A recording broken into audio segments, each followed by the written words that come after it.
wabarakatuh. Selamat pagi, salam sejahtera bagi kita semua.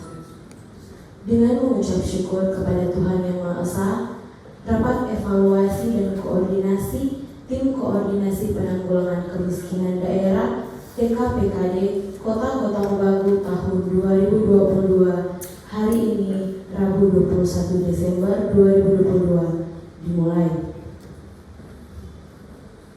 Yang kami hormati Kepala Bapelitbangda Kota Mobagu, yang kami sebut dengan hormat Bapak Adnan Esos MSI, yang kami hormati tenaga ahli dari Universitas Samratulangi Manado, yang kami sebut dengan hormat Ibu Dr. EN Novita Waliwangko, yang kami hormati para kepala perangkat daerah, para camat dan kepala bagian lingkungan pemerintah Kota Mobagu, dan seluruh peserta rapat yang hadir pada hari ini.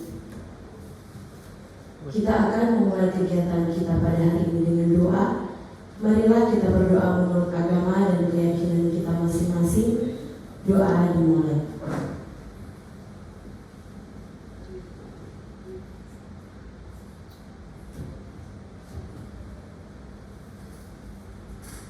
Doa selesai. Selanjutnya, penyampaian laporan kegiatan oleh perencana muda Bapelitbangda Kota Mobagu, Ibu Novita Hatam SE. Kepada Ibu dipersilakan.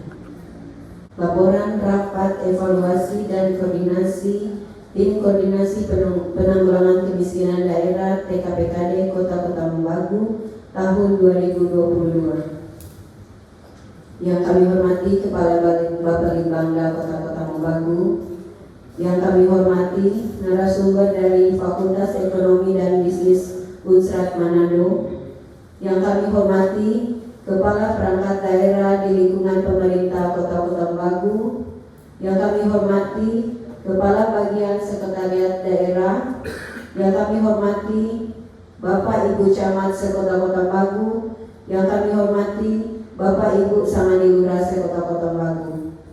Puji syukur kami panjatkan kehadirat Allah Subhanahu wa Ta'ala, Tuhan yang Maha Kuasa, atas segala limpahan rahmat sehingga kita dapat bersama-sama hadir di ruangan ini.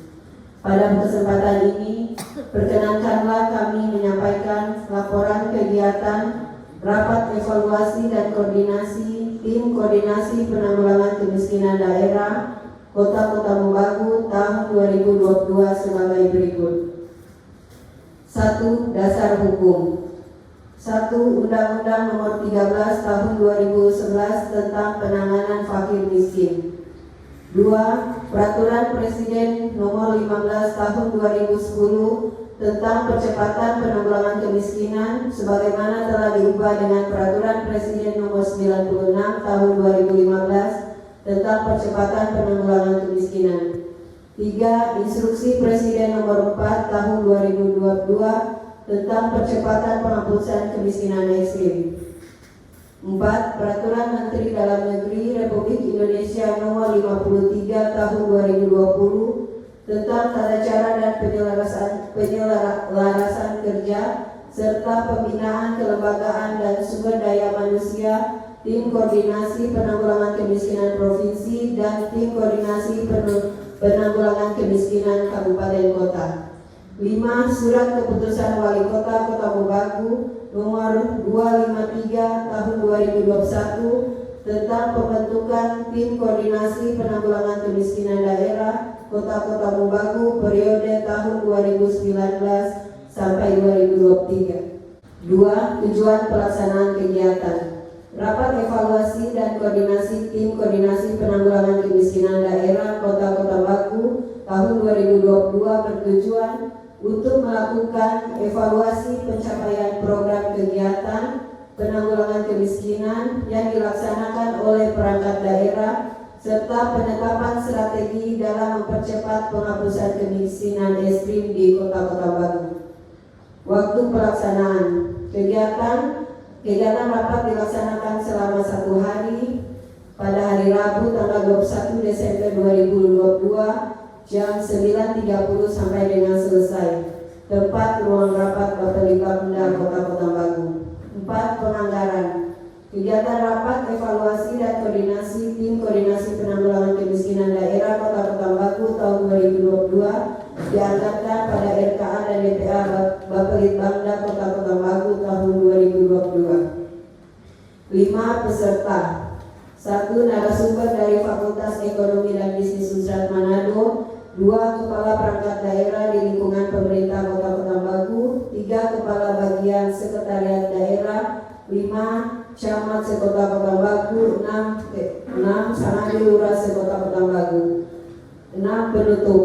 Demikian laporan pelaksanaan kegiatan ini disampaikan. Selanjutnya memohon kiranya Bapak Kepala Bapelitbangda Kota Pekanbaru dapat membuka kegiatan rapat pada pagi hari ini. Terima kasih. Wassalamualaikum warahmatullahi wabarakatuh.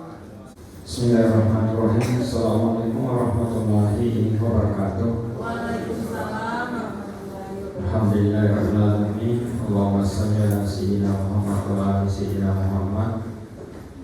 Alhamdulillah, bersyukur kehadirat Allah Subhanahu wa taala kita dipertemukan di tempat yang insyaallah berkah ini dalam rangka kita untuk membicarakan masalah sosial kemasyarakatan, terutama masyarakat kita yang di bawah kemiskinan, masyarakat yang susah.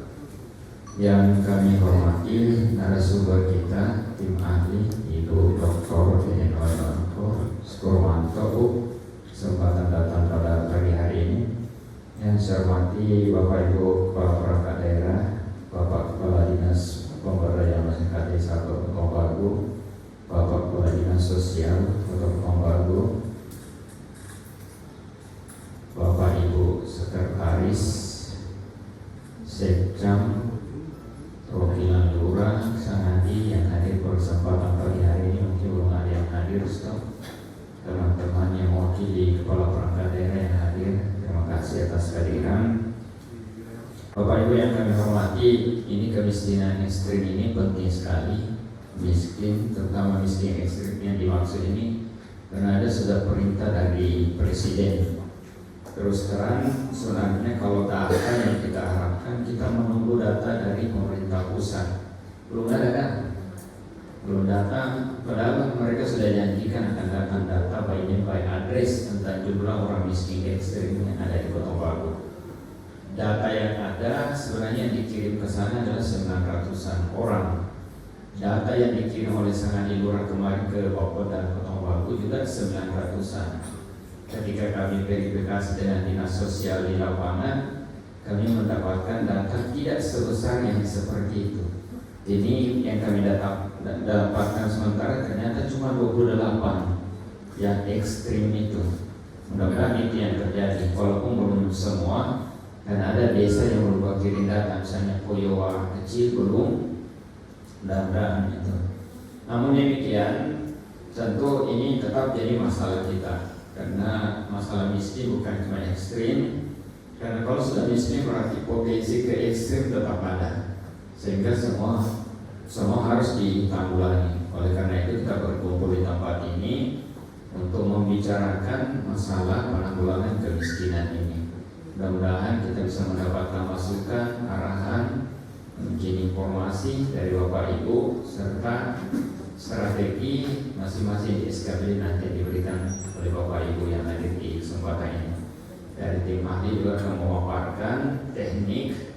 Nanti tolong banyak masukan, diskusi. Biasanya kalau ini saya kasih kesempatan untuk bicara semua, mudah-mudahan waktu kita cukup. Nah, saya tidak memberikan lagi banyak lebar ini materi, karena saya sudah menyampaikan tadi itu. Target penurunan untuk miskin kita sebenarnya adalah 5,9. Sekarang kita di 5,7 waktu tahun ini, tapi untuk 2023 adalah 5,5 yang akan diturunkan nanti. Insyaallah mudah-mudahan ini bisa dicapai seiring membaiknya ekonomi kita kembali. Mudah-mudahan generasi hidup kita akan terbaiki nanti untuk melihat pemerataan yang ada.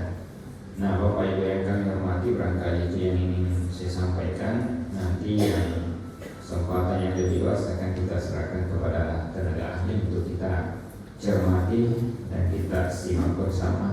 penyampaian dari beliau.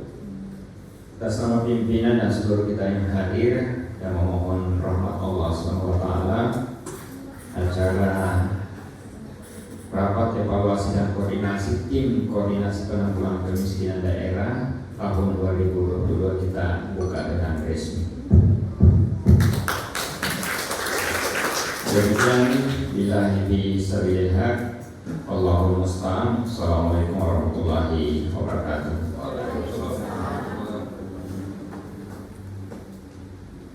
Selanjutnya, kita dengarkan bersama pemaparan materi oleh tenaga ahli dari Universitas Samratulangi Manado, Ibu Dr. Eden Novita Waliwangko. Kepada Ibu dipersilakan.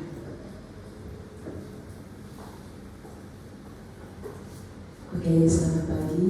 Terima kasih kesempatan yang diberikan dan terima kasih juga untuk kepercayaan saya bisa hadir memberikan materi di acara TAKWEF TKPK ini. Jadi ketika saya menjadi tenaga ahli kemiskinan Provinsi Sulawesi Utara, sebenarnya saya paling senang hadir di acara puncak ini. Di acara di mana kemudian kita mengevaluasi dan kemudian bisa menetapkan beberapa strategi politik di tahun depan.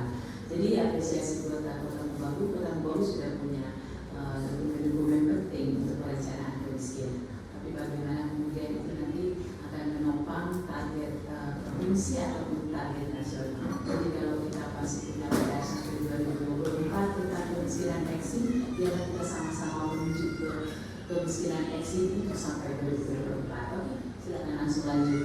Saya selalu berusaha membawa bahwa ketika kita melakukan sesuatu, kita punya kaitan erat dengan visi dan misi. Jadi itu pun sebenarnya mau tidak mau harus kita perhatikan karena itu juga menjadi target dari kepala daerah. Jadi wali kota dan wakil wali kota pun sudah bisa dikatakan menulis atau merencanakan atau memasukkan itu dalam tujuannya sampai dia selesai 5 tahun dari 2023. Jadi ada di mana? Ada di 2 kata kunci, ada data modal sosial dan ada masyarakat sejahtera di sana. Dan bagian yang ada di sebelah kanan dokumen-dokumen untuk penunjang masalah kemiskinan sudah ready atau bisa dikatakan sudah tersedia. Jadi dokumen-dokumen ini pun tetap mau berpegang erat pada perencanaan pemerintah daerah. Jadi itu yang paling utama. Jadi ketika kita menulis sebuah perencanaan, kita merencanakan sesuatu bahwa itu memang target yang ini dicapai oleh kota-kota Mobagu sebagai pemerintah daerah. Oke, slide berikutnya. Nah, ini deskripsi sumber daya manusia yang menopang modal sosial tadi. Deskripsi yang kemudian menopang kita berusaha mencapai tingkat kesejahteraan masyarakat di kota-kota Mobagu. Yang pertama, kita punya 68,18% penduduk. Artinya kota-kota Mobagu memiliki aset modal sosial. Jadi punya kualitas sumber daya yang ada pada posisi usia produktif. Jadi usianya produktif. Ya, sebenarnya ketika saya sebut produktif, usianya produktif. Tapi kalau dia produktif, mungkin itu yang harus kita lihat berikutnya. Oke, kita punya laju pertumbuhan yang bisa dikatakan sebagai jadi laju pertumbuhan pun bisa dikatakan dalam posisi yang normal, hanya 1,29%. Dan memang kita masalah kota itu memang kadang-kadang ada sama dengan kota Manado dan kota Lamongan kita berada pada posisi pengangguran sebenarnya. Jadi tapi saat ini kita berkonsen kepada kemiskinan karena memang bisa dikatakan ada keterkaitan antara pengangguran dan kemiskinan. Dan berikutnya adalah IPM. IPM sebenarnya bisa dikatakan 76,69 juga meningkat dari sebelumnya, tapi ada satu kata kunci yang saya bawa di sini. Bahwa ternyata share PDRB kita adalah di sektor konstruksi. Jadi bisa dikatakan kalau dia punya nilai terbesar, mau tidak mau di sana pun akan banyak tenaga kerja yang terserap untuk sektor konstruksi sebagai pembentuk pertumbuhan ekonomi di kota-kota Mobagu dengan jumlah penduduk yang ada ini 2021 yang dari data BPS 1.853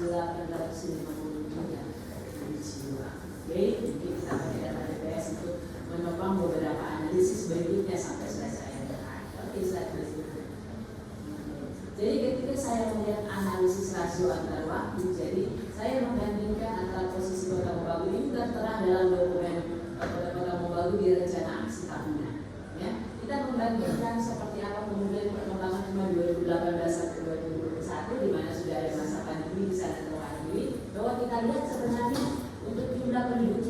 dari provinsi ke nasional itu bisa dikatakan kontribusinya menurun.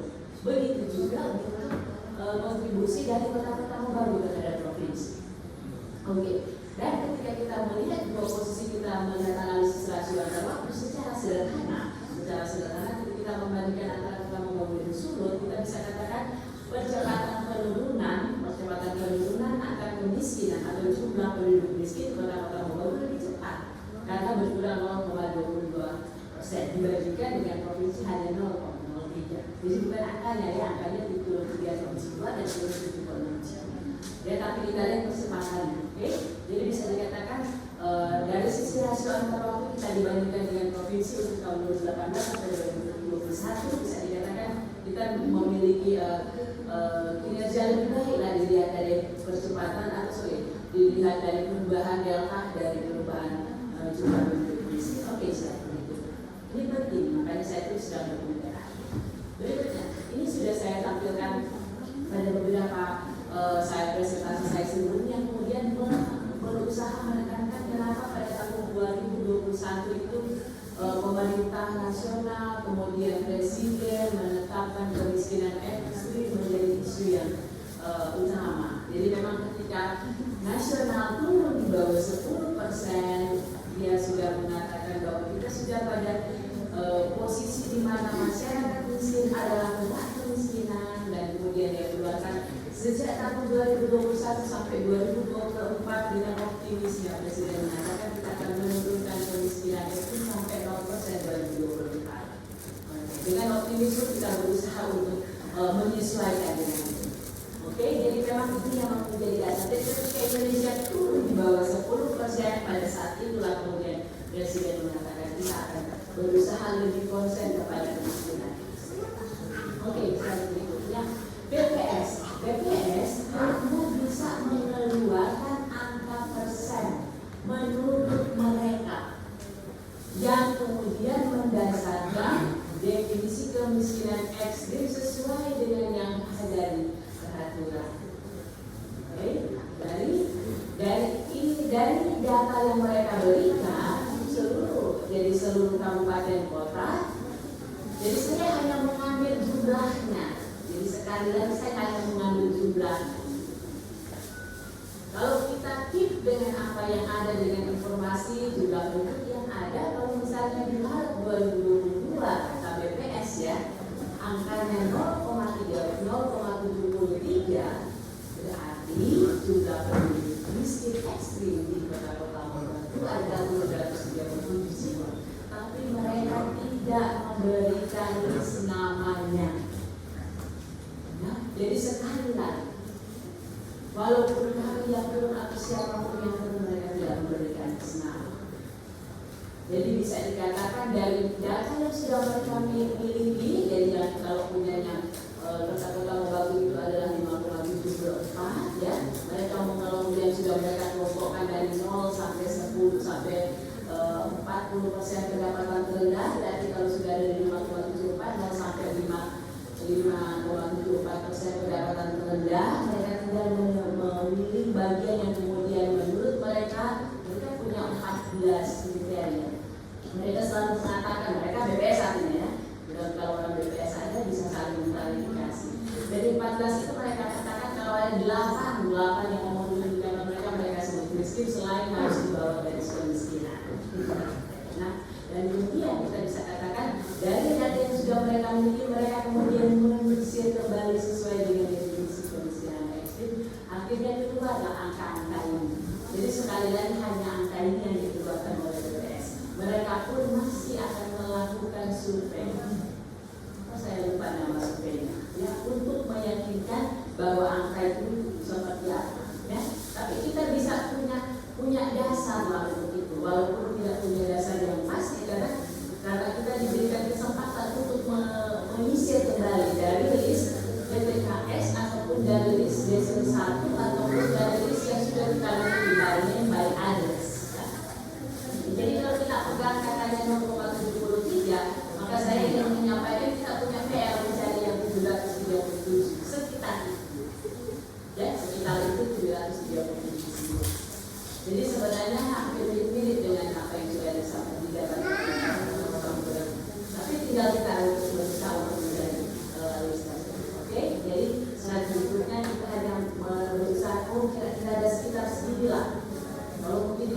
target sekitar 700 sampai 1000 wakil. Seperti itu kita berpikir untuk melihat kira-kira kita ingin mencari siapa di sana. Oke, dan khusus untuk kemiskinan ekstrim, sudah ada sekali lagi sudah ada 4 indeks yang kemudian dikeluarkan oleh dari pusat yang kemudian menjadi bagian dasar pada saat mereka akan melakukan program bersyarat. Artinya program bersyarat itu harus menetapkan kira-kira di daerah mana yang kita menjadi target, bukan rumah tangga, ya. Nanti kita pergi ke rumah tangga yang ada di sana. Jadi 4 indeks ini hanya kemudian membawa suatu daerah menetapkan wilayah prioritas, bukan rumah tangga prioritas. Nanti pergi ke wilayah prioritas kita melihat ada siapa di sana untuk target rumah tangga. Oke? Jadi ada 4 indeks. Ketika ada 4 indeks ini, jadi ada indeks dimensi aksesibilitas. Jadi ini indeksnya kota-kota baru. Jadi yang sudah bisa mengakses dia bisa dapat indeks dari masing-masing kecamatan di sana. Oke, ada 4 indeks. Jadi ada 4 indeks ternyata dalam prioritasnya ada di kecamatan kota baru ini. Ada perwakilan di sini. Jadi ada kecamatan kota baru ini menjadi target. Jadi kalau misalnya ada survei yang masih dilakukan oleh Pak Kabar saat ini, silakan pergi dari daerah. Dan saya lihat beberapa daerah sudah memang menuju ke sana, ya. Jadi itu hanya berdasarkan 4 indeks untuk menetapkan wilayah prioritas. Oke, karena itu adalah salah satu bagian penting dalam dokumen rencana aksi semua daerah. Oke, nah, target sasaran ini dari target sasaran yang baik-baiknya kita masih juga menggunakan yang 6 dimensi. Jadi masih sama, masih sinkron dari pusat sampai ke daerah kita sebut sebagai 6 dimensi. Yang kemudian bagi saya tetap kita akan menggunakan data DTKS itu tetap menjadi bagian yang paling utama walaupun nanti kita punya target kemiskinan ekstrim di sana. Sehingga kita katakan bahwa ketika kita punya 6 dimensi, maka kita punya 1 dimensi yang kemudian harus dipenuhi oleh semua yang ada dalam DTKS. Dimensi apa itu? Dimensi kependudukan. Ya, itu harus dimiliki. Jadi kalau bilang untuk hak sipil kita harus masuk ke semua DTKS. Tapi kalau memang bagian yang kemudian lain-lainnya, jika kita ingin melakukan target sesuai dengan dimensi, kita bisa memilih sesuai dengan anggaran atau alokasi anggaran yang tersedia. Misalnya di dinas kesehatan, ya, di dinas kesehatan, di dinas pendidikan, silakan. Jadi kalau bisa ke target DTKS silakan. Kalau hanya bisa pergi sesuai dengan alokasinya hanya pergi ke mereka yang miskin ekstrim silakan. Atau kemudian dia hanya di desil 1 itu silakan. Ya, tapi bisa dikatakan bagian yang kemudian ini menjadi bagian penting dan sudah dilakukan oleh Kak Kabar pada beberapa presentasi lalu apa yang dilakukan di 6 dimensi ini. Oke, jadi sudah dilakukan dengan kalau tidak salah sekitar 33 ya anggaran yang ada di semua dinas ini. Jadi sudah dilakukan juga oleh Kota Amber. Jadi tetap menjadi di 6 dimensi ini tetap menjadi target dari pusat sampai ke daerah. Oke, slide berikutnya. Nah, ketika kita pergi ke kemiskinan ekstrim, ketika kita masuk kira-kira program apa yang akan kita sampaikan, jadi masih tetap ada 3 bagian ini. Karena kita masih peduli, tetap kita masih ada di bawah provinsi masih pegang dengan program ODSK, jadi tetap kita ada. Cuma ada 3 kata kuncinya, walaupun ternyata semua ada kaitannya. Pendidikan, kesehatan, dan hidup layak. Kata ODSK atau kata prioritas program dari provinsi. Oke, baru kemudian pergi ke nasional itu masih karena masih ada dalam suasana penanganan dampak pandemi COVID-19, jadi masih pada Perdim Sosmed. Jadi kalau Perdim Sosmed memang kenapa nasional itu lebih banyak kepada upaya untuk mengurangi beban masyarakat miskin. Makanya mereka punya banyak sekali ini, ya, yang kemudian menjadi target dari pusat pergi ke daerah. Jadi ada anggaran dari APBN pergi ke daerah. Jadi tentu dengan ada upaya juga Perdim Sosmed dari pusat ke daerah, tentu pusat pun ingin ada harmonisasi, di mana harmonisasi salah satu kebijakan di skala daerah adalah memberikan alokasi untuk bantuan kepada masyarakat miskin. Oke, baru yang terakhir adalah kemiskinan ekstrim yang sudah dicatat, memang sudah dibilang di peraturan yang katakan ada 3, pengurangan beban pengeluaran masyarakat yang sering kita sebut sebagai bantuan sosial, baru kemudian peningkatan pendapatan masyarakat, yang kita sebut sebagai upaya-upaya untuk meningkatkan pendapatan masyarakat, dan terakhir adalah penurunan jumlah kantong-kantong kemiskinan. Artinya kita pergi ke wilayah-wilayah target yang menjadi prioritas. Oke, jadi ini 3 program prioritas sudah juga tertera dalam dokumen perencanaan kemiskinan Kabupaten Kota Bogor. Oke, slide berikutnya arah kebijakan. Jadi kita lihat kata-kata kunci yang pertama, kata kunci mengatakan ketika kita akan pergi ke bagian penting dalam penanggulangan kemiskinan adalah minimalkan exclusion error dengan kita melakukan survei. Artinya kita sendiri yang menetapkan nama tersebut, sehingga kita sendiri pun akan mengatakan kita bertanggung jawab kenapa dia menjadi target. Oke, minimalkan exclusion error. Dan yang kedua adalah meningkatkan efektivitas. Karena apa? Karena alokasi anggaran yang terbatas di sana. Oke, dan yang ketiga adalah penguatan kerjasama pemerintah dan pemerintah. Jadi mau tidak mau memang kemiskinan bukan cuma PR-nya pemerintah. Oke, itu PR kita bersama. Jadi ketika beberapa dokumen perencanaan tentang kemiskinan itu ada. Jadi pada acara rakornya biasanya kita suka seharusnya hadir juga mereka yang peduli, kita sebut sebagai peduli kepada kemiskinan yang non pemerintah. Entah itu dia LSM, entah itu dia usaha-usaha yang peduli terhadap kemiskinan. Kenapa? Karena mereka punya PR yang sama dengan kita, pemerintah. Oke, selain saya yang terakhir. Jadi ketika kita punya arah kebijakan, kita punya strategi ini pun sudah ditulis dalam dokumen rencana aksi tahunan. Yaitu yang pertama sama dengan 3 pertama itu bisa dikatakan sama dengan strategi yang tertera. Jadi kemudian kita hanya menambahkan bahwa ada sinergi kebijakan dengan program penanggulangan. Jadi kita tetap ada mulai dari membantu masyarakat dengan pengurangan beban, baru kemudian kita akan meningkatkan pendapatan. Kenapa? Karena syaratnya untuk dikatakan keluar dari miskin itu mau tidak mau harus memiliki atas garis kemiskinan. Oke, dan yang kemudian menjamin. Jadi silakan ketika dia ada pendapatan, kalau dia tidak juga menjamin, sebenarnya kalau cuma lihat dari pendapatan, dan karena saya suka kasih itu gini, kalau tahu nggak BPS itu suka survei bulan-bulan apa yang keluarkan Maret sama September, pada waktu mereka mau turun survei yang menurut kita disebut itu pasti ada mereka pendapatan. Mereka hanya bertanya 2 minggu sebelumnya, 6 bulan sebelumnya, berapa bulan sebelumnya, 2 bulan. Tapi bukan itu target kita. Target kita adalah mereka punya keberlanjutan usaha. Jadi bukan hanya punya pendapatan sementara. Makanya ketika dulu ada istilah pertama kebijakan pemerintah yang kemudian melakukan transfer yang disebut bantuan langsung tunai, yang kemudian hanya habis untuk konsumsi, berubah nama kebijakan pemerintah menjadi transfer of asset.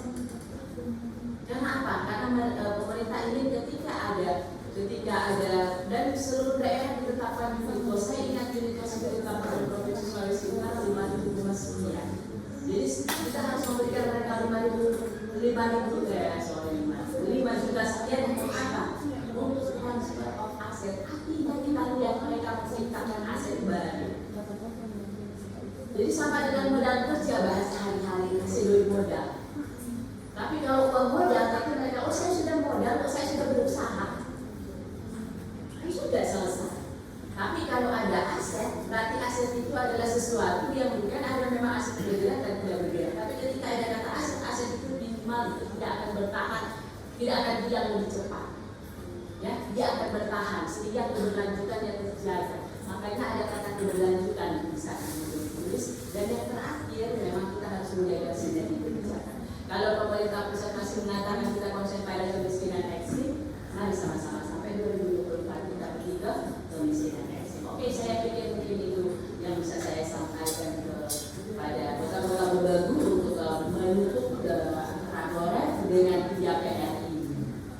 Jadi ini sudah saya sampaikan sebelumnya, kita konsen isu kemiskinan sampai 2024 untuk kemiskinan ekstrim. Kita akan membuat list manfaat, kita komitmen bersama untuk membuat list penerima manfaat pada saat memberikan bantuan kepada penerima manfaat, dan kita komit untuk bisa membuat mendaftar nama baik-baik.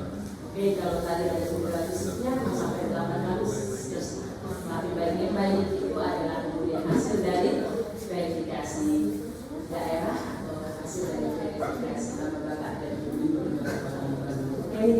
kasih dari saya dan bagi Pak Kadana. Baik, terima kasih. Kita aplaus dulu.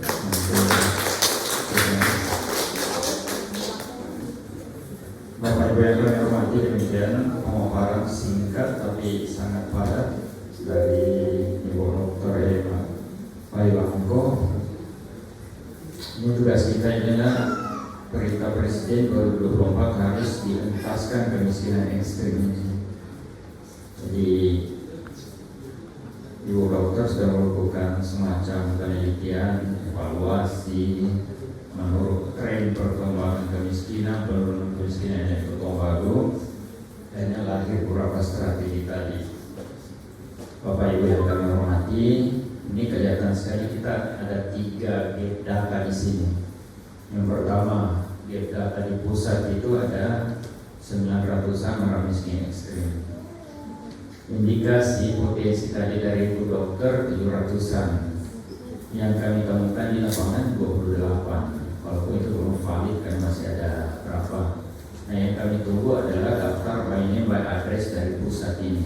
Sampai sekarang belum datang. Dan mereka sudah janji bahwa harus tanda tangan. Itu kunci pokok untuk menjalankan strategi dari Ibu dokter tadi. Kalau tidak ada itu setengah mati, karena kita berandai-andai terus, kita berasumsi terus, dan kita menelurkan suatu program strategi yang datanya tidak valid. Nah, Bapak Ibu yang kami hormati, kemudian ada beberapa strategi yang ditawarkan tadi. Ibu dokter yang pertama meminimalkan explosion error ini. Nah, ini yang kita mau bicarakan. Kemudian meningkatkan efektivitas kinerja, kemudian kerjasama pemerintah dan non pemerintah. Ini yang perlu juga kolaborasi. Nah, yang paling lebih nyalimat lagi, lebih menjurus lagi, ini ada 4 strategi ya. Yang pertama, pengurangan beban pengeluaran masyarakat miskin kita. Ini harus kita pikirkan bersama bagaimana caranya nih supaya masyarakat kita berkurang beban pengeluarannya.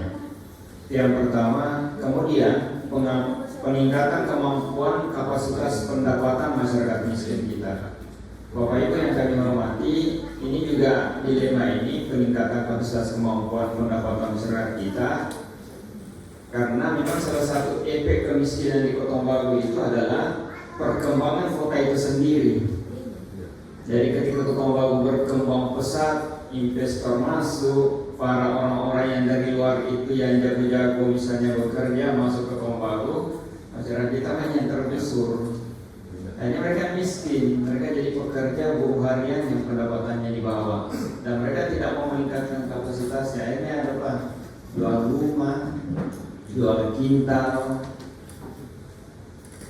Kemarin saya jelaskan di sini, coba ke Pak Jemi Lantong itu mengarah ke Moto BPC Kadis sampai di perumahan sana.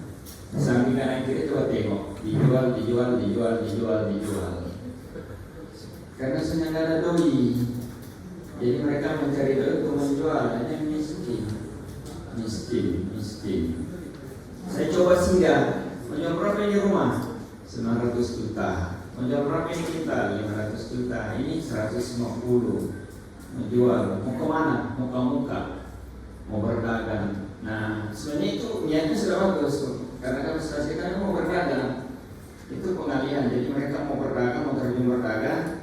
Cuma memang itu tadi apa yang jalan segitu UCN ini, kemampuan kapasitas mereka ini sudah siap belum bersaing dengan orang-orang yang pendatang ini. Orang dari ini Uti, Andi, Uyo, kemudian Bagio dari Jawa ini penjual bakso ini. Iya, terus terang itu yang menjadi tantangan kita, bagaimana membawa mereka mindsetnya itu berubah, yang harus pikirkan. Di muka rumah saya itu dengan itu saya tawarkan, jadi ada gerobak, ada 5 gerobak di sini. Mereka mau datang, mereka mau bayar itu. Bayangkan itu per bulan cuma kecil begitu 500.000 per bulan, bukan semuanya. Cuma beberapa malah kita ikuti memang penjualannya luar biasa pendapatannya memang. Menjual bakso, ketoprak, jasuke, itu makanan dari Jepang. Dari Jepang ini ternyata cuma jagung, susu, keju dicampur. Jadi banyak sekali pendapatannya. Itu keahlian dari Jawa itu. Keahlian dari Bugis cuma sederhana tapi jadi doi. Nah, orang sini justru keluar, tidak mau terlibat di situ. Keluar, dijual itu kita keluar. Nah ini yang dilansir Ibu Sen, betul peningkatan kapasitas itu tantangan kita bagaimana membuat masyarakat kita supaya tidak kalah. Kemudian pengembangan dan menjamin keberlanjutan usaha ekonomi mikro dan kecil sama itu. Ekonomi mikro kita kalau tidak bisa bersaing mau kalah nanti. Kemudian sinergi kebijakan dan penanganan kemiskinan. Saya pikir kalau kebijakan dan sinergi ini sudah jalan, karena kita sudah ada dorongan dari pusat, dari provinsi, ini kolaborasi. Memang yang belum ada pemerintah dan non-pemerintah, keterlibatan non-pemerintah yang belum. Sebenarnya mereka sudah terlibat, tapi belum sinergi kita karena mereka sudah terlibat dalam investasi. Hanya memang ada pernah di sini waktu mendirikan Indomaret apa segala, kan sudah ada kesepakatan tuh bahwa masyarakat Tombawi yang didahulukan jadi pekerja situ. Tapi belakangan ini sudah kalah. Orang-orang Tombawi yang dari pekerja Indomaret sudah keluar, Pak Eko. Saya pernah coba masuk, terus saya pernah tanya, Pak, siapa ini bisa bukan kenapa seorang Minahasa, Manado, orang Bugis, orang Jawa yang bekerja di Indomaret? Dia bilang, Pak, setengah mati orang tukang paku. Kalau ada pesta 5 hari hilang. Hilang betul. Jadi orang merugi, Pak. Dia bukan masalah doinya, tapi waktu orang tak uang. Kemudian masalah produksi UMKM, saya pernah tanya, kenapa berhenti tidak? Ya kan orang mau, tapi orang patok minimal per bulan itu misalnya 100 kilo kacang apa masuk. Nggak mampu penuhi, nggak mampu. Akhirnya tadi mereka bilang salah satu yang penting sekali itu suplai barang itu mulai berhenti bagi orang, mulai berhenti. Jadi harus disuplai itu, Pak Eko. Jadi masih industri harus kuat. Nah ini kapasitas kita yang dilansir. Makanya masyarakat kita ketika disuruh bekerja, ketika ada pesta hilang. Gimana maaf, kita hari mau izin dan pilih pesta, pilih kematian, pilih duka 3 malam, apalagi waktu Piala Dunia hilang semua. Nah itu yang mau Pak orang miskin susah, padahal lapangan usaha itu membawa luar biasa. Semua itu sejengkal tanah itu jadi semua. Nah, barangkali ini pembukaan dari saya. Silakan kalau ada masukan dari Bapak Ibu, kira-kira apa yang boleh jadi masukan. Tinggal kita mau bikinkan program kegiatan dan penguatan apa, kira-kira meningkatkan partisipasi masyarakat kita, apa yang kita mau bikin supaya mau masuk nanti di materi kita supaya lebih dikembangkan di perencanaan nanti. Barangkali itu pengantar dari saya. Silakan kalau ada yang ingin memberi masukan, tolong Balai Dinas Sosial, silakan. Assalamualaikum warahmatullahi wabarakatuh. Ibu narasumber yang terhormati Pak Komda, langsung saja terkait dengan strategi kemiskinan ekstrim, penanganan kemiskinan ekstrim. Itu saya fokus pada pengurangan beban pengeluaran masyarakat miskin. Ada 2 yang sangat berpengaruh, yang kedua meningkatkan kemampuan dan pendapatan. Tapi untuk pengeluaran ini Pak Tabanan juga bahwa itu kita terfokus pada pengeluaran belanja hari-hari, tidak terpikirkan ketika mereka sakit atau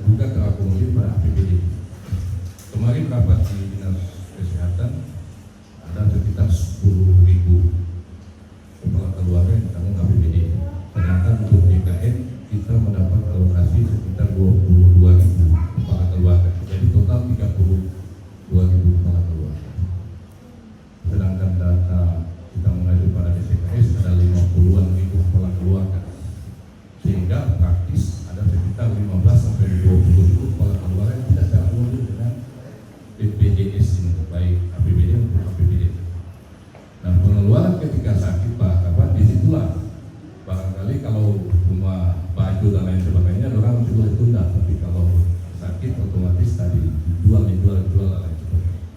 Mungkin ini sebagai bahan masukan untuk dalam rangka penyempurnaan dokumen. Terima kasih. Assalamualaikum. Waalaikumsalam warahmatullahi wabarakatuh. Baik, terima kasih Pak Kadis. Ada lagi yang lain? Dari Dinas Kesehatan ada masukan? Dari perdagangan, perindustrian? Makailah kan? Kita kan? Belum ada? Oh harus ada. Mau miskin kan seorang. Ini boleh diam, mesti kasih masuk. Pokoknya apa Anda terima atau tidak usah kalau punya bicara dulu. Ada unek-unek, kadang-kadang kan dulu kita kalau suka kasih begini kasih sama orang miskin bicara saja. Nanti kalau mau petakan, kalau ini disusun skala prioritasnya.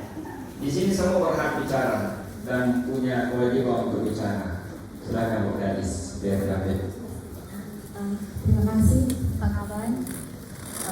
Yang kami hormati narasumber, Dokter. Izin.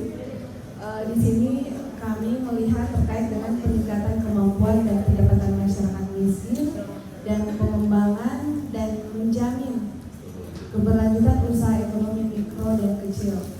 Ini kalau kami melihat ada hubungan erat di sini, Dokter. Sepertinya orang boleh mengadopsi program-program yang pernah ada, program-program pemberdayaan. Jadi mungkin pemerintah kota juga di sini boleh ada kebijakan terkait dengan pendampingan yang fokus, entah orang seperti fasilitator atau seperti apa, Pak Kaban, supaya boleh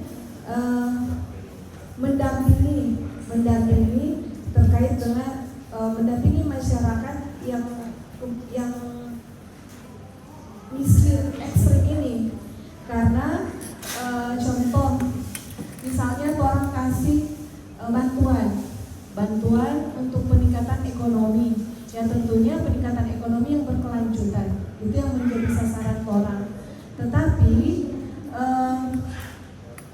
orang mesti ada kayak pendamping yang terus mendampingi orang bagaimana supaya bantuan yang orang kasih, contoh bantuan kalau dalam PNPM bantuan sosial, ada ekonomi dan sosial. Ekonomi itu bantuan uang yang orang pinjamkan, tapi untuk usaha juga. Tapi ada juga berbentuk barang yang orang kasih pinjam atau bikin usaha. Teman-teman di sini yang ada teman-teman yang memang fokusnya untuk mendampingi orang masyarakat ini sehingga boleh berkembang orang usaha seperti itu. Dan sudah banyak teman-teman yang ex fasilitator atau dulu pernah dikasih pembelajaran atau pernah oleh kementerian contoh Kementerian PU pernah jadi fasilitator sehingga dorong keahlian memang itu untuk mendampingi masyarakat miskin. Jadi mungkin ada yang orang boleh adopsi dari program-program kemarin untuk penanganan masyarakat miskin, sehingga yang ke depan jika ada pokja atau seperti apa yang akan orang bentuk untuk lebih mengkonsentrasikan untuk penanganan kemiskinan ekstrim ini dengan strategi yang sudah Ibu Dokter paparkan kepada kami yang sangat luar biasa ini. Itu kita boleh berkolaborasi dengan teman-teman itu. Mungkin itu yang bisa kami sampaikan sebelumnya. Ya, terima kasih Bu Kadis. Memang pendamping ini penting sekali. Pendamping most di lapangan. Nah, orang miskin ini kan ya. Mendengar Bu Kadis ini saya teringat kemarin Bu Kadis. Jadi kebetulan saya ada sedikit bahas di rumah itu suruh bekerja, habis bekerja kita kasih makan dia panada Pak yang kita jangan Pak masih ada itu bantuan jangan ada, tapi harus didaftar. Coba pada bilang kita ini pernah dapat bantuan dari Pak Kadis Perindustrian, mohon maaf, orang Matali ini. Jadi coba dari itu kita pernah dapat bantuan, dapat Gurinda, pokoknya lakukan lah. Dia terima ini hari, kok dia jujur dia bilang kita akan dijual di toko. Dia jual pulang Pak di toko, kita nggak ada yang ini. Dia ada doi Pak. Kita jual ke toko setengah sekali dibeli kata. Selisih 300-400 ribu dong. Jual, langsung cash. Dia baru dan kita masih ada alat no. Hai pada minta kan. Jadi itu hal itu pentingnya penampilan tadi untuk memastikan bahwa betul ini tidak salah sasaran. Jadi memang itu salah satu. Jadi terima kasih banyak. Silakan kalau ada Pak Kadis BMD. Mana mic-nya?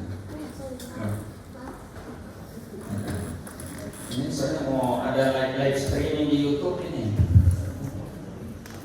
Assalamualaikum warahmatullahi wabarakatuh.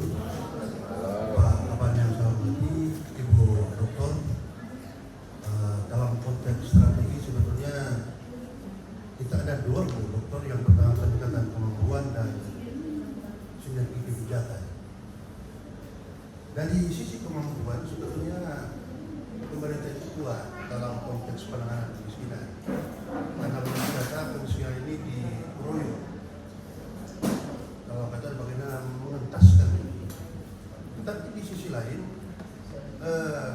masyarakat kita tidak sesuai dengan kemampuan sebagaimana yang disampaikan oleh bukan seperti kita tadi. Karena masyarakat kita saat ini ada semacam dimanja begitu Pak. Jadi kita selama ini memberikan semacam ikan yang kita beri sehingga dia makan hari ini selesai. Kita tidak memberikan kail kepada masyarakat sehingga dia habiskan dia boleh memancing, sehingga itu yang dimaksud dengan berkelanjutan. Nah dalam konteks PMDN sebenarnya kita target RPJMD kita indikatornya pengangguran.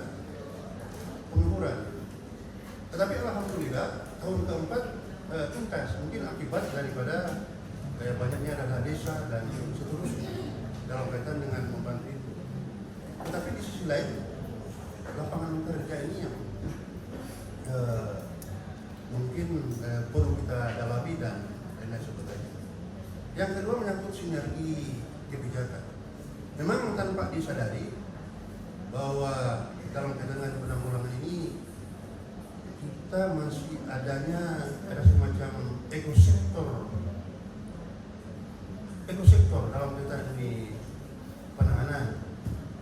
Satu contoh misalnya dalam kaitan dengan persoalan data dan lain sebagainya. Tadi disampaikan juga bahwa memang berbeda-beda datanya. Sehingga perlu ada kesepakatan apakah DTKS atau data BPJS yang perlu kita tuntaskan dan menjadi acuan dalam kaitan dengan hal-hal seperti ini. Yang paling terakhir Bu Dokter, saya teringat ketika Menteri Keuangan menyampaikan melalui televisi bahwa sebetulnya di Amerika dengan Indonesia itu sama. Duranya tak pandai-pandai amat, kalau juga begitu. Yang terjadi, kalau di sana dia bilang aset tidak menganggur. Di Amerika itu aset tidak mengukir, tiap hari itu bekerja terus. Yang kita orang itu aset itu yang menjaga. Satu contoh di Kota Bogor ini, sekalipun Pak Kaban tadi bilang ada banyak yang dijual di depan, tapi coba cek di belakang-belakang banyak aset yang tidak termanfaatkan oleh masyarakat, sehingga itu yang menimbulkan sebetulnya dalam konteks kemiskinan. Kalau itu dimanfaatkan dalam konteks kekelanjutan bisa dalam kaitan dengan hal-hal seperti itu. Demikian Pak Kaban, Dokter. Assalamualaikum warahmatullahi wabarakatuh. Waalaikumsalam warahmatullahi wabarakatuh. Ya baik, terima kasih Pak Kadis BMD. Ada juga metode keroyokan ditambah yang terlalu dimanja.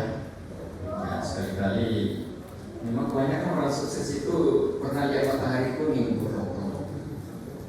Bu Dokter mengerti matahari kuning? Belum. Matahari kuning itu orang kalau sudah lapar sekali, ini karena memang miskin jadi memang sudah lapar dari kerja. Kalau kosong perut kan jadi bangunan pun nah, itu yang membuat dia bangkit. Jadi sudah masuk di tahap memang kritis sekali. Dia bangkit, dia semua naik. Nah, masyarakat kita belum pernah matahari kuning karena selalu disuapi terus. Itu Pak Kadis dia bilang, kemudian sinergi kebijakan ekosektoral memang yang menjadi pekerjaan rumah tangga ini Pak. Kadis memang BPS dengan orang luar biasa gontok-gontokan masalah data itu. Yang jadi masalah dilemanya adalah yang melapor ke pusat, data mereka diakui dan mereka cuma itu disurvei. Nah, walaupun kita menyampaikan data ke pusat, pemerintah pusat tidak terima, tetapi BPS mau terima karena mereka yang punya kewenangan di situ.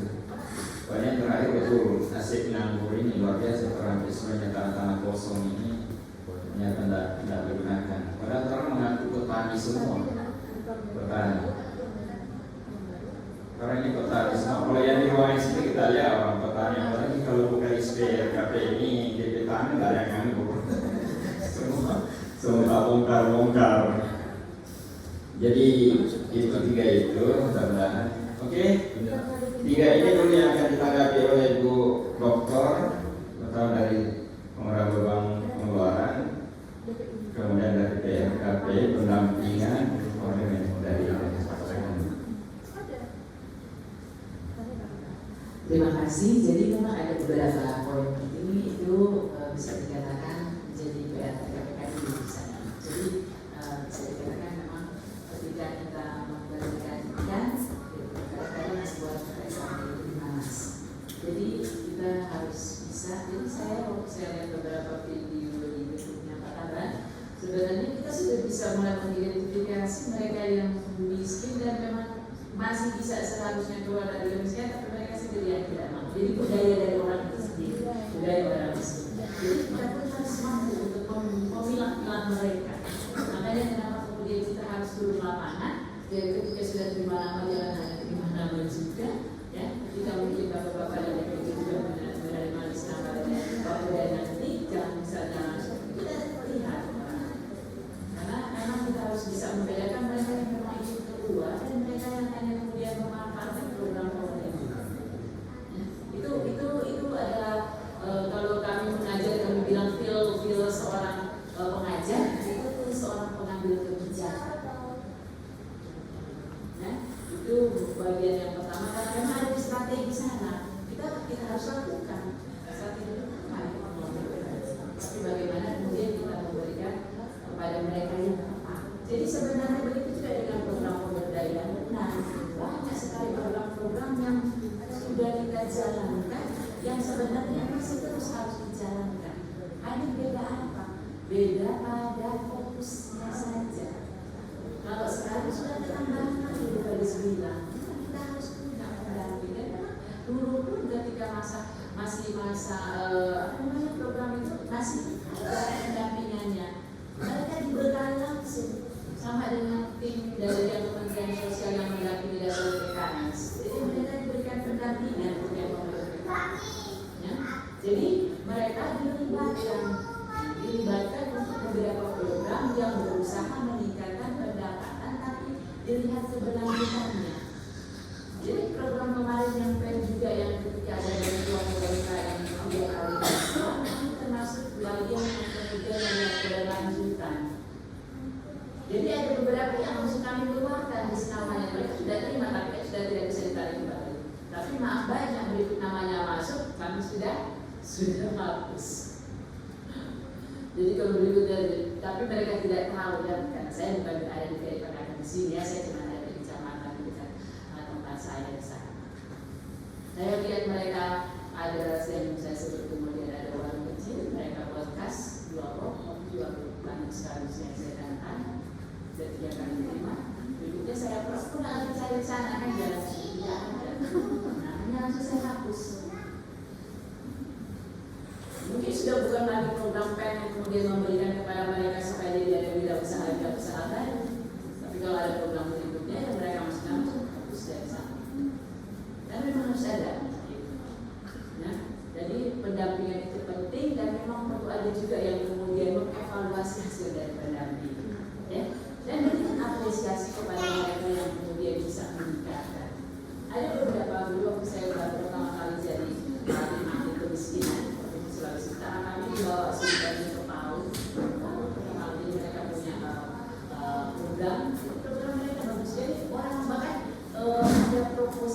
kemudian dibuat oleh misalnya di daerah, misalnya penanganan yang punya list namanya, mereka bentuk itu sebenarnya dari Google kayaknya media sosial, tapi kemudian sudah ada siarannya, mereka kasih nanti kami di sana, ya. Tapi dilihat jangan sampai tidak boleh dijual, sudah ditulis dalam jadi ada kayak seperti MOU seperti menerima, gitu. Jadi pasti mereka mungkin tidak ada jantannya supaya dia bisa punya anak, kalau dia sakit dan meninggal proses, tapi begitu dilihat kalau 5 tahun dia berkembang nanti akan ditambah lagi, itu tertulis habisnya. Jadi saya bilang ini bagian yang kemudian kita lihat pendampingan dan kita evaluasi. Kalau dia menerima pertanyaan itu ada saya lihat proposal sih mereka buat, walaupun proposal itu nanti didampingi oleh misalnya kepala desanya di situ yang membuat untuk beberapa kelompok. Jadi ketika saya datang ke kelompok ini bukan silakan dia. Kalau yang sudah tidak berkembang sudah kami sudah itu semua sudah selesai mereka. Tapi yang masih berlanjut ini di bawah. Jadi mereka cerita dari pengalaman mereka masih kambing, juga sekarang sudah ini juga sapi, gitu ya. Itu juga tidak mereka. Jadi untuk menjaga keberlanjutan, memang kita kadang-kadang memang bisa membuat satu catatan atau apa yang kita deal dengan mereka. Kalau ibu berhasil 1-2 tahun ada tambahan dari itu. Nah, untuk upaya. Jadi pendampingan ataupun fasilitator sekaligus untuk melihat mengevaluasi apa yang diberikan perlu untuk keberlanjutan. Baru kemudian ketika kita melihat bahwa oke, yang ekosektoral tidak perlu kita itu jadi bagian dari pemerintah daerah, tapi itu yang kemudian hasilnya tidak dimanfaatkan. Jadi ada satu pemerintah yang sebenarnya bisa memberikan kepada masyarakat untuk mereka kelola. Dan saya belum bisa melihat apa yang ada di kota-kota Mubagu, tapi pada waktu pertama kali keluar dulu saya lihat pada waktu saya ke waktu itu dia sudah memberikan, jadi ada satu bagian dia berikan tanah untuk mereka kelola. Jadi seperti di Yayasan Kuliner Pemerintah daerah di setiap kecamatan dia memberikan untuk mereka kelola. Jadi dikelola mereka untuk menghasilkan. Jadi sama dengan kayak kalau mungkin kakak saya yang paling tua Pak pendeta, ya. Dia waktu dapat di sekarang sudah pindah di lain, dulu waktu dia jadi pendeta di ini, jadi mereka kasih pada jadi mereka memberikan pada itu ada jadi ada tanah gitu. Siapa yang dikasih itu? Jadi dia selama tahun hasil dari dia bisa seluruh orang itu bekerja. Tapi kalau misalnya dia sendiri yang bekerja, mereka akan memberikan apresiasi yang lebih besar.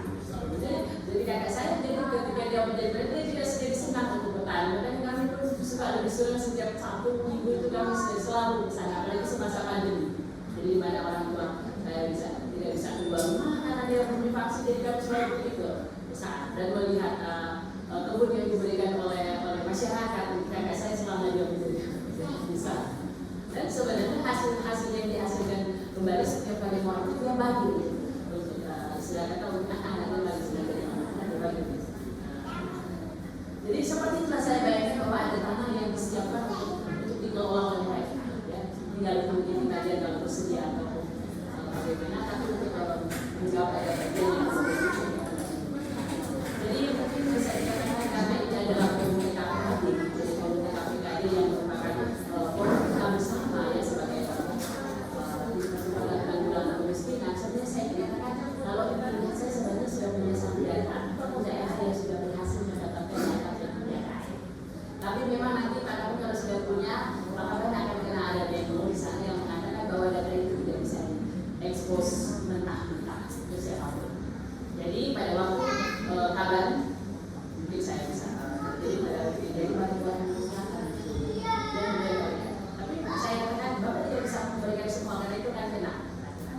Jadi saya akan meminta beberapa bagian yang lain walaupun aku sudah kalau dia saya katakan ternyata yang saya minta tidak bisa ketika mereka mengcombine beberapa data yang ada di dan tidak terus sama yang saya bayangkan sama ini bisa saja punya dari DKP bisa saja punya BBD ya. Kemudian mereka mulai memverifikasi kembali verifikasi pertama mereka hanya melihat semua program penghasilan. Jadi mereka menulis mereka menerima BPNT baru BPUM BSD PMAH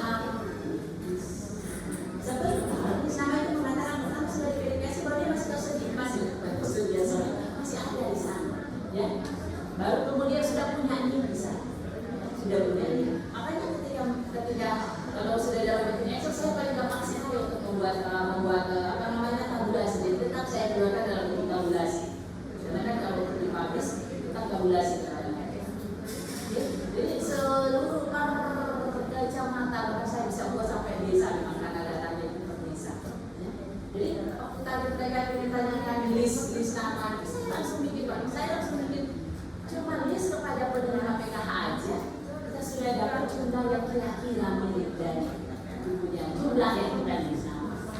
Jadi sudah ada pikiran saya sebenarnya kalau data berbeda dengan DTKS, silakan data DTKS disandingkan dengan data DKS. Jadi dari dinas sosial sendiri bisa menyandingkan karena itu dua-dua yang miliknya dinas sosial ya. Nanti tidak jadi saya waktu kasih punya mereka sudah tinggal malah mereka harus lakukan punya mereka itu harus diuruskan. Jadi waktu saya dari sama mereka dan kemudian sudah saya tinggal verifikasi dan tinggal verifikasi. Saya bisa mengatakan yang BPS. Jadi saya sebenarnya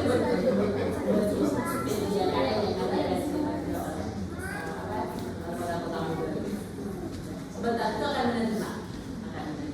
Dia kasih sampai desil 3, tapi saya kan sebenarnya saya hanya ambil desil 1, tapi itu sudah ada baik, jadi nanti di capil sudah jelas sekali karena sudah ada dia dan tidak, jadi yang tidak punya link di sana sudah ditulis. Jadi mungkin itu beberapa target penunjukan yang tidak ada apa sih yang tidak punya. Tapi kalau memang bisa malam tersedia, saya suka sebenarnya Januari sudah dapat di sini daripada dapat data tulis nama yang sudah tersedia di dapat dari DTKS dan dari PKH. Lalu dengan ada sudah diverifikasi oleh dari desa dari kelurahan ya. Supaya bisa menjadi salah satu Indonesia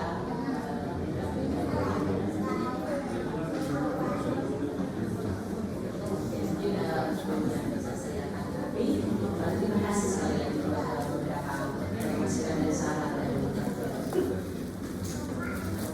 Baik, terima kasih Bu Dokter. Saya pikir teman-teman Ketua PDI itu sudah terangkum tadi jawaban. Masih ada yang lain? Ada dari perindustrian, baik. Dari sana ada yang bicara mengenai tentang kemiskinan ini. Ini penting sekali miskin ini. Perintah agama harus dituntaskan di politik. Apalagi sangat diurai masalah vakasi orang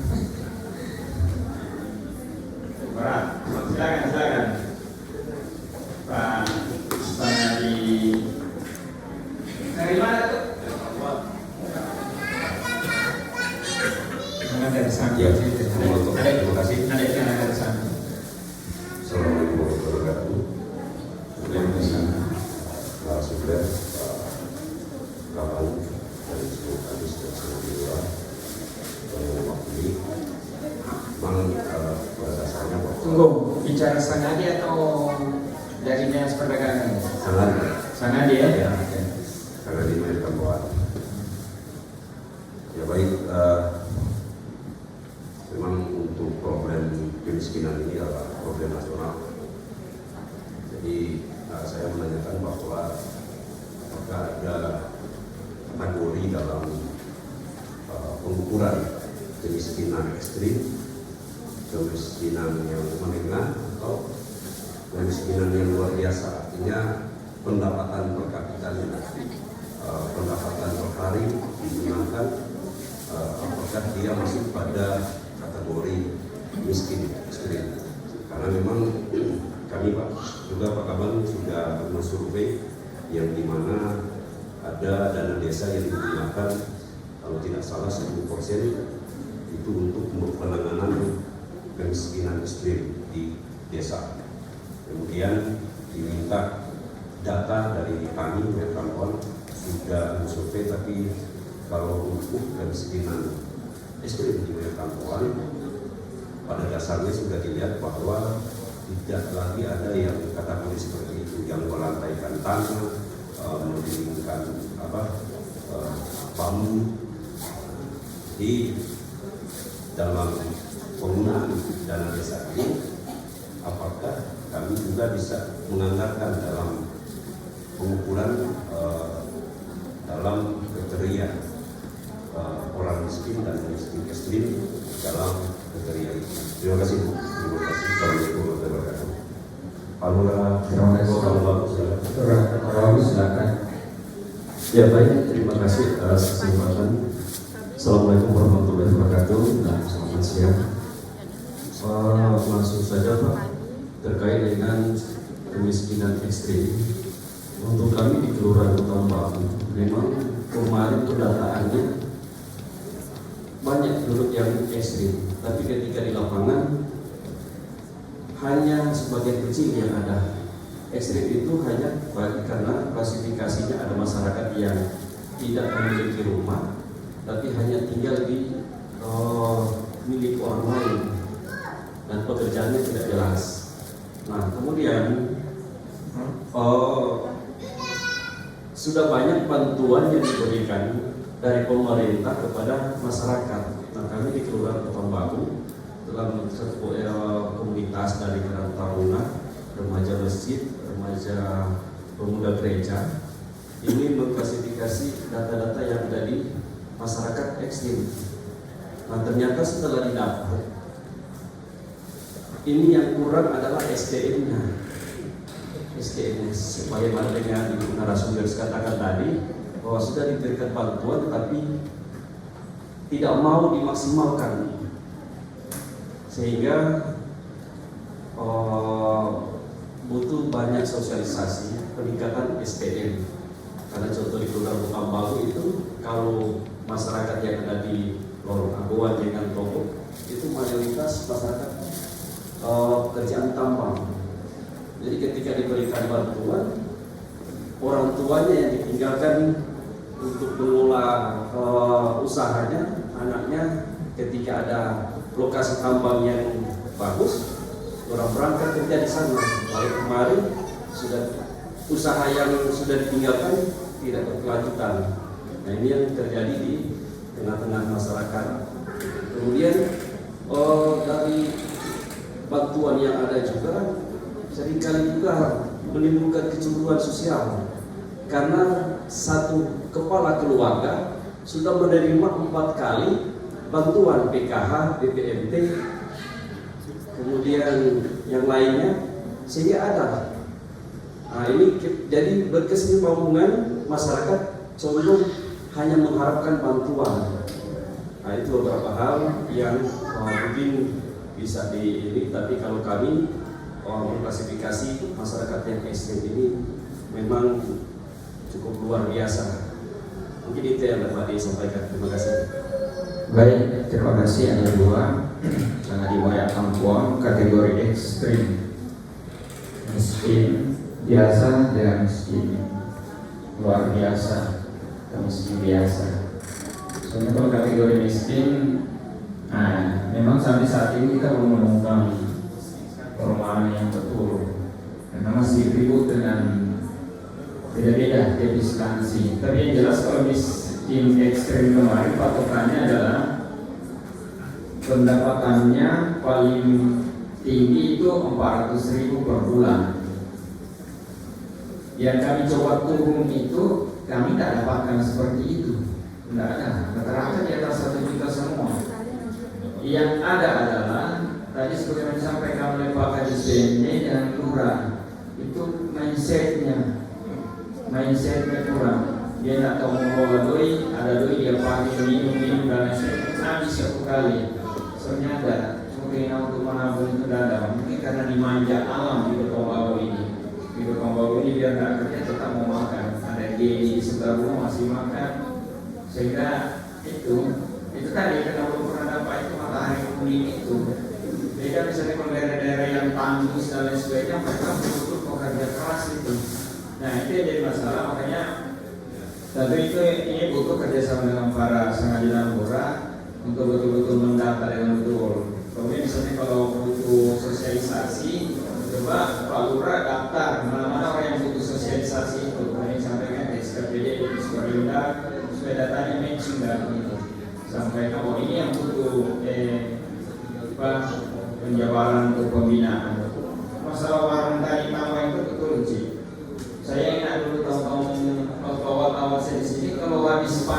kayak orang, maka semua rumah-rumah bikin warung semua bikin sembako. Begitu pertengahan CPS habis, macet itu yang ke warung, karena warung itu ternyata tabungan untuk di dapur.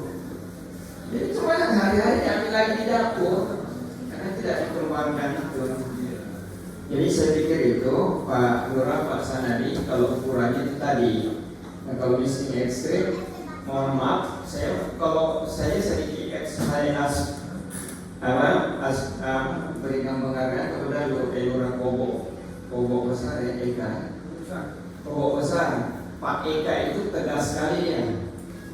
Dari data yang dia dapat dia yang sangat besar, ternyata dia polis format cuma 4 yang miskin ekstrim di desa. Dan betul-betul dia yang turun, dia periksa betul, cuma 4 orang yang kemarin. Pak Eka itu dia bilang cuma 4 ini Pak, saya boleh jaga. Memang orang pilih dia luar biasa. Kemarin kita juga di Motor besar dengan Pak Teddy, ada beberapa orang itu masih kuat sebenarnya fisiknya itu, masih kuat, masih tertawa dan lain sebagainya. Sehingga mempunyai pengaturan dana desa.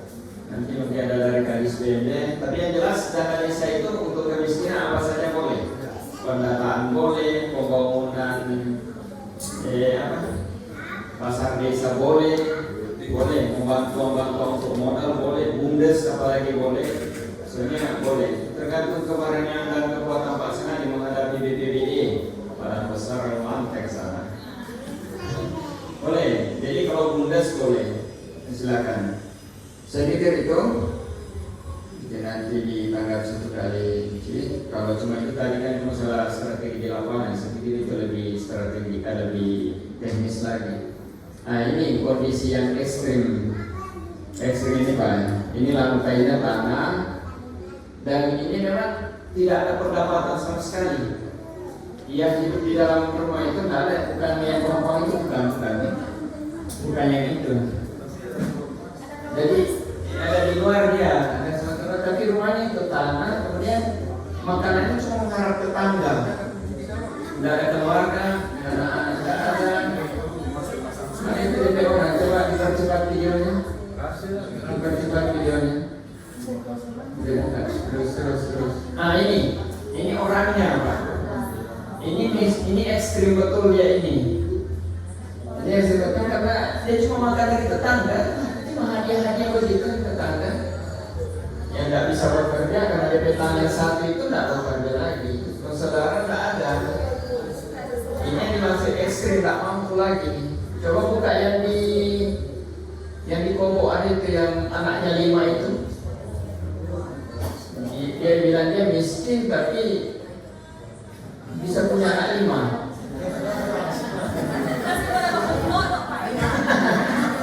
Kuat sekali.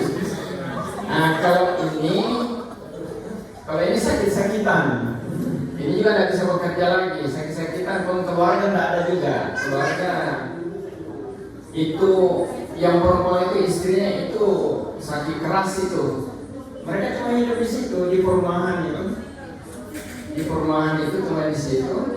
Sedangkan kita di situ yang ada air minum dia. Nanti kita kasih 5.000 baru dibeli air galon. Ada yang bilang Pak hari ini kita belum minum. Tidak ada air minum. Jadi hari-hari cuma terima dari tetangga. Kalau ada tetangga ada dispenser tetangga ada kasih, tapi tidak ada isi. Nanti di situ kita kasih beli 10.000 no video masih boleh bangga atau dibilang kalau bangga masih boleh. Tapi untuk kerja keras kamu tidak bisa lagi. Yang laki-laki itu. Asli orang kota apa? Asli di situ. Di Kobok situ. Dia cuma tinggal di RTG sini. Yang lanjut.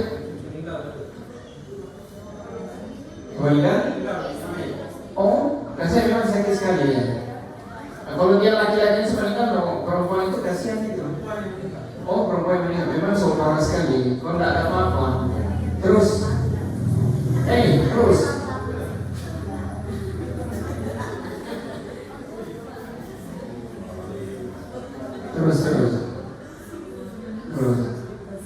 Nah ini. Coba awal mau lihat dulu penampakan rumahnya dari luar. Ini rumahnya. Cuma tinggal di situ. Kalau tinggal di gedung-gedung pencakar langit di sebelah-sebelah. Ini rumahnya begini, cuma ditutup dengan seng. Karena punya ada saudara. Cuma mengharap. Lampu cuma 1 biji itu Itu pun dari tetangga lampunya. Nah, dia hidup di dalam gudang situ Di dalam itu yang dia keluar air itu, kursinya itu, tanah itu. Kalau ini Pak Kadis Presiden, justru dia punya harga diri. Kita mau bantu, dia mau. Dia bilang sudah dia mau bantu kita.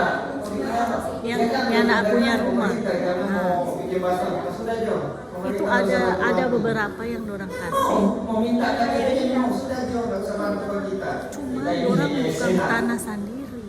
Iya dia mau gimana? Masih begitu dia punya harga. Bukan. Luar biasa dia. Kebanyakan banyak yang kita temui. Ada kalanya cuma orang kasih ditinggal. Kita pernah bilang Pak Let ada beberapa korban kebakaran. Tapi dia cuma hidup sendiri, karena kambing kehidupannya. Cuma nanti terakhir ada lagi satu. Ini yang dikubur 4 orang. Nah terakhir ini, dia cuma tinggal di masjid. Jadi dia tidur hidup di masjid. Kamu bajunya apa ini? Dia cuma makan pemberian orang saja. Dari rumah apa? Ini jomblo. Jomblo.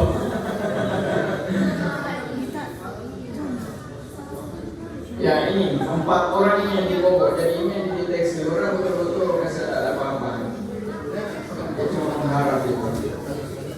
Nah bagi yang donatur silakan ke Bobok untuk memberikan bantuan. Misalnya bisa kita coba bilang Pak Eka jumlah penduduk berapa di Bobok? 1000 lebih. 1000 dibagi 4 berapa? Nah melindungakan dia itu tiap bulan. Itu namanya tadi CN kerjasama pemerintah dan pemerintah. Ya barangkali itu saya pikir.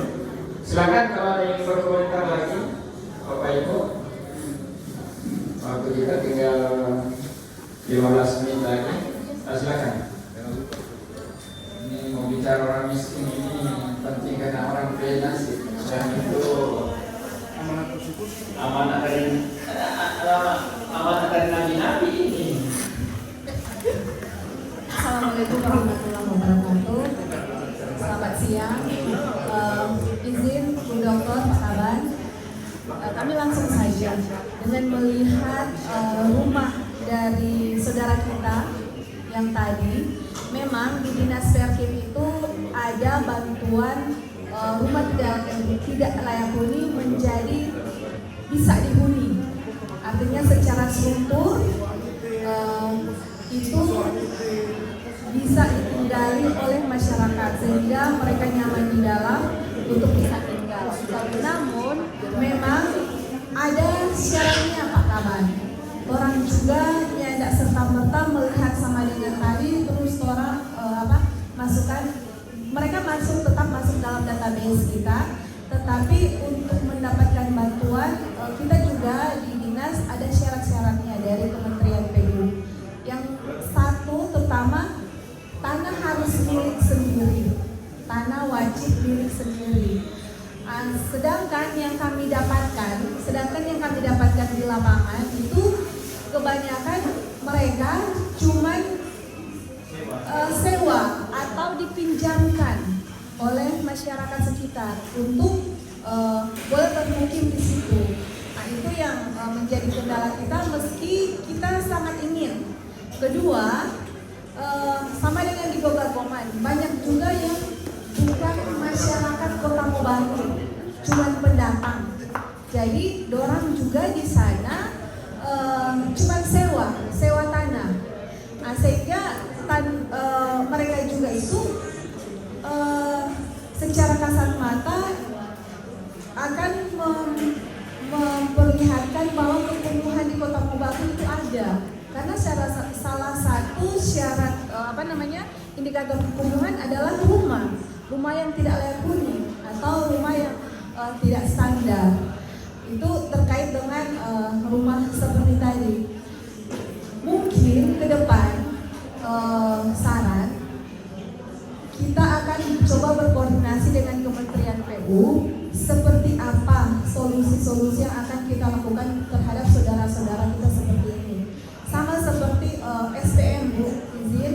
Kalau SPM kita masuk dalam SPM kita di kementerian itu juga terhadap korban bencana, terhadap masyarakat yang akibat korban bencana dan kebijakan pemerintah. Kebijakan pemerintah misalnya tolong mau bikin ring road mana jalan yang terkena itu yang akan direlokasi oleh pemerintah untuk menyiapkan. Kedua, korban bencana. Jadi misalnya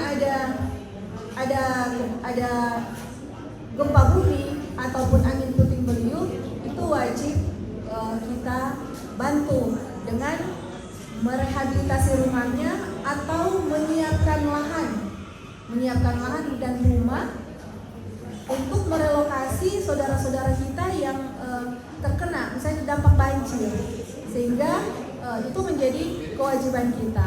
Dan melihat saudara-saudara kita seperti ini, ya tentunya kita ada beban tersendiri sebagai pemerintah yang memang wajib dan kewajiban kita untuk memikirkan saudara-saudara kita. Ini akan menjadi bahan kita ke depan di saat ada rakor dengan kementerian. Ini merupakan isu kita akan bawa sebagai isu strategis. Bagaimana kita menolong saudara-saudara kita dengan kebijakan-kebijakan seperti apa. Itu Pak kawan, Bu Dokter yang bisa kami sampaikan. Syukur Pak. Baik, terima kasih informasinya. Jadi Bapak Ibu Sanadi sudah mendengar kenapa kebijakan pemerintah masih kadang-kadang terbatas untuk menjangkau hal-hal seperti itu, karena juga dibatasi aturan dari pusat. Barangkali ini juga mohon berpikir Bapak Ibu Sanadi, kalau ada satu dua yang begitu tadi, ya itu tadi Pak MD bilang keroyokan membelikan tanah mereka di kampung.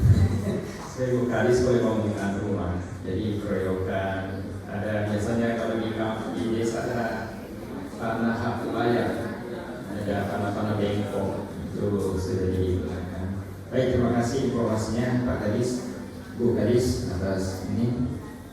Dan memang juga pikir tadi kalau orang itu tadi dibangunkan rumah, nggak mampu juga dia PDP rumah karena sudah stroke apa segala, nggak berdaya sama sekali dia. Jadi dia cuma mengharap makanan dari tetangga, nggak bisa memasak dan lain sebagainya. Itu betul-betul ekstrim, luar biasa ekstrim mereka dikasih. Jadi dia mengharap bantuan dari, kalau yang tadi yang bambu itu bantuan dari desa. Saya lupa tadi disampaikan. Jadi Pak Lurah yang tadi bilang itu orang yang bikinkan Pak rumah itu. Tanah itu juga pinjaman itu. Jadi tanah. Jadi ada masyarakat kita yang begitu. Barangkali ada komentar lagi dari yang lain. Ini perlu dipikirkan bersama ini. Hai manusia, jangan kau menghardik orang yang tinggal. Menghardik saja sebuah dosanya, apalagi tidak bikinkan, tidak perhatikan begini. Kita selalu bilang pada teman-teman di pemerintah takut sekali, jadi pada tahu betul-betul. Ini dosanya luar biasa, orang tuntut kotoran.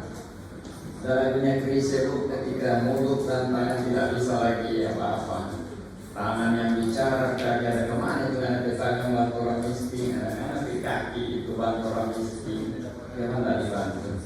Toh Pak Lurah langsung merenung.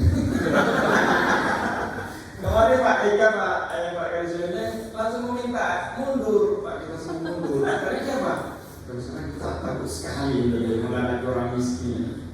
Takut sekali kita. Dia bilang, aku jangan. Sudah kita langsung betul mengenai ini. Betul. Tapi itu belum tragis. Sudah lama lagi. Ya oke, ada lagi. Silakan. Ya ini informasi saja kepada Lurah, Sangadi, Camat ataupun kita sebagai masyarakat yang ada di Kota Mobagu. Ini ada terkait dengan peraturan pemerintah. Tadi bicara Pak soal lahan. lahan yang tidak terpakai. Jadi di sini ada PP nomor 20 tahun 2001 penertiban kawasan dan tanah terlantar. Jadi kebetulan Bu Dokter, kami dari Dinas Perhub juga ada membidangi pertanahan di sana. Jadi dalam PP ini kalau tidak salah ini dalam 2 tahun itu, jadi kita sebagai masyarakat tidak boleh beli tanah banyak-banyak kemudian diterlantarkan. Kami dari pertanahan atau pemerintah misalnya 2 tahun tanah itu tidak dimanfaatkan, diberdayakan, maka pemerintah wajib mengelola, mengambil alih untuk mengelola. Jadi DP output nanti ya ketahanan pangan, kemiskinan. Jadi seperti itu Bu Dokter. Jadi informasi kepada Lurah Sangadi kebetulan ada di sini. Jadi memang ada program itu ke depan dari pertanahan itu kalau misalnya memang penegasan ada itu orang bisa mulai jalan dan itu pernah kami lakukan Pak di Kopandangan. Jadi kami bikin OU, nanti tanah itu akan diserahkan kepada Karang Taruna untuk dikelola PKK yang ada di kelurahan desa. Jadi memang untuk pemberdayaan, bukan untuk orang mau bangun apa, tetapi untuk ketahanan pangan sebenarnya, untuk peningkatan ekonomi masyarakat. Nah itu yang ada program itu. Jadi Pak Ars dia mau motor buka mau biar makor. Toh Pak Kadis, jadi itu yang bisa kami informasikan. Ke depan memang akan ada program-program yang akan seperti itu dan kami akan melaksanakannya. Syukur mantap. Ya, syukur mantap. Jadi penting ini Pak Sangadi banyak tanah desa. Ya, kalau semua itu tanah-tanah yang kosong ini. Kita jadi begini, saya kita kecinta di sebagai kades. Mereka sepanjang avokat jadi berbagi. Jadi Pak Sangadi banyak sekali tanah-tanah kosong, ini bagus. Ke Karang Taruna biayai dengan dana desa PKK biayai untuk membiayai orang miskin tadi. Saya pikir itu penting. Itu bisa diambil alih, diakuisisi pengelolaannya kalau terlantar. Biasanya orang-orang dari Jakarta itu, Jakarta ketika mau tagih pajaknya nggak ada dari Jakarta, dia sudah waktu dan kita pernah dulu bilang patok di situ tanah di kuasai desa. Ini dikelola. Baik, Supermanto tadi sini bagus sekali, terutama bagi sangat itu orang tua ini. Yang ya, silakan kalau ada. Silakan, informasi ini yang Bu Dokter perlu sekali karena banyak materi masukan sehingga untuk merumuskan nanti lebih lanjut lebih bagus. Masih ada?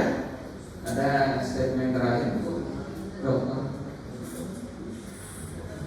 Mungkin terus mengerjakan karya siang sampai siang hari ini saya ingin katakan bahwa memang kemiskinan itu tidak akan pernah hilang. Tidak akan pernah 0%. Tapi dia selalu ada di sekitar. Di mana kita bersama-sama bisa hidup dengan apa? Dengan apa yang ya kalau saya bersihkan apa yang bisa kita buat jangan ada orang lain sendiri.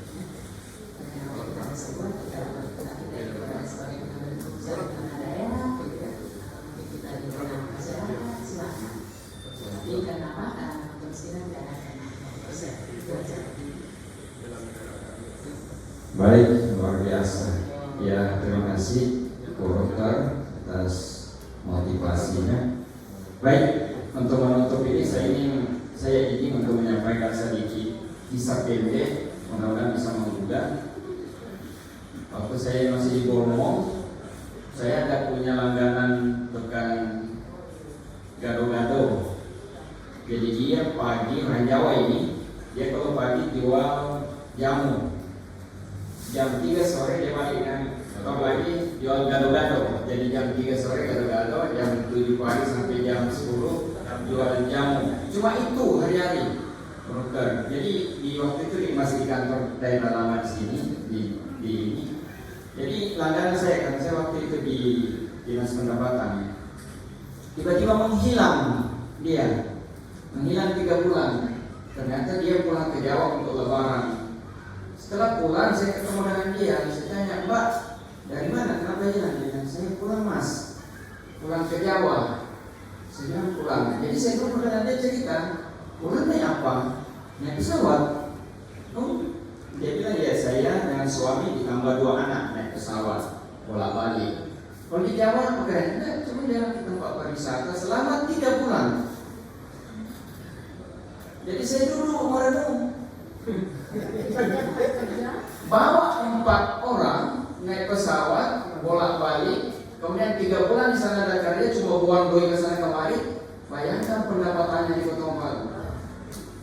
Cuma jual jam pagi, gado-gado sore. Terakhir saya tanya, besok bikin rumah 2 tingkat di Jawa. Luar biasa kan? Itu yang selalu jadi motivasi saya selama ini. Setiap cerita saya selalu ingat itu. Luar biasa ini bapak ini, ibu ini.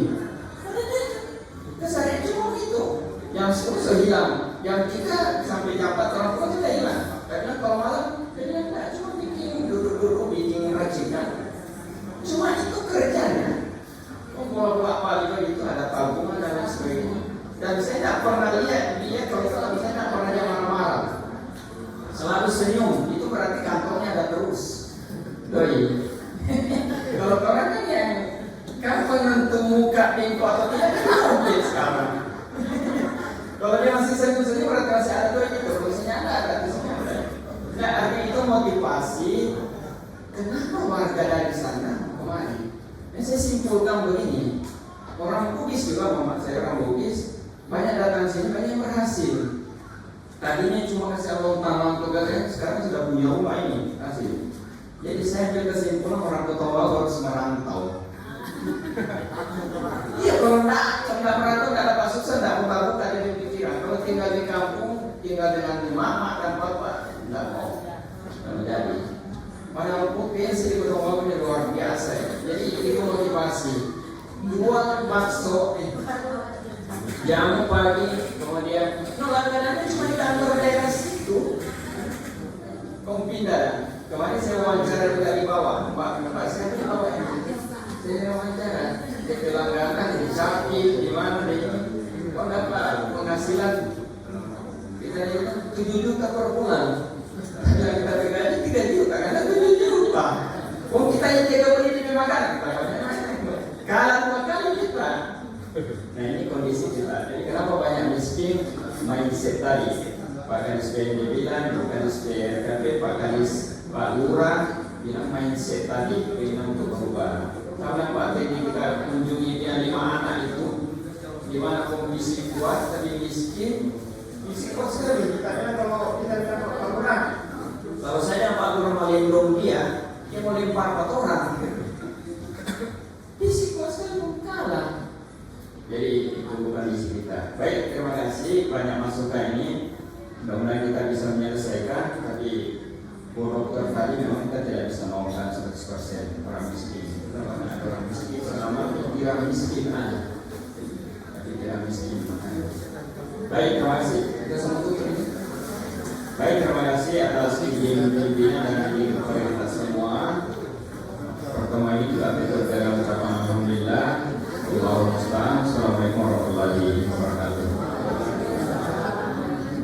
Silakan dimakan. Jadi orang bicara orang miskin, orang makan ayam di sini. Mudah-mudahan berkah insyaallah.